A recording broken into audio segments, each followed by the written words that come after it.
Warwaki kendo ma mbaka mang nogo sadeki buchiyo piny ni manen jatend piny Amerka Donald Trump okawo loch kendo kaka jatend piny no mar 47 tok yudo kwan ombulu madwarore mar 270 kaka jafwambo waro Ifinyakidi leronwa. Trump notiyo kaka jatend piny no mar 45 kama bang'e noyombe gi Joe Biden e yiero mar higa mar 2020.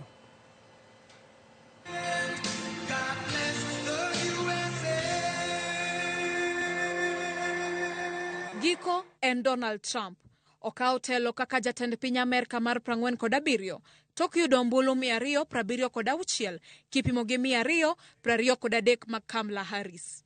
Magi gin ombulu mag electoral votes kata jogo mowal mar yiero jatend piny kendo winjore ochop 270 mar chiwo thuolo mar telo.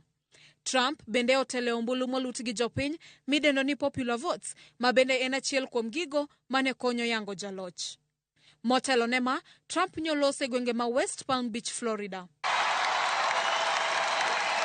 Ka ranyisi ne mar mor e kinde mane oyangore kaka jaloch. Mor mane onyis bende kod joma osebedo kasiro kampen mare.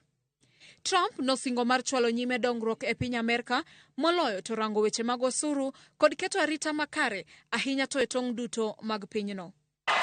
We made history for a reason tonight, and the reason is going to be just that.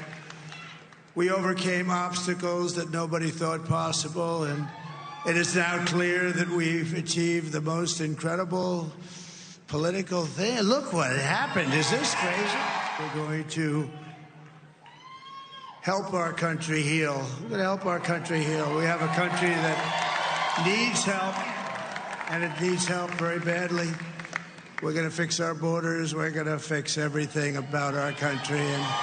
E kinde kampen mare, nosingo ni obiro tieko timbe mag maundu, moloyo to e bombe ma jonjore osebedo kachiel e jigi magena, kachiel kod golore e lwenje mag pinje maoko.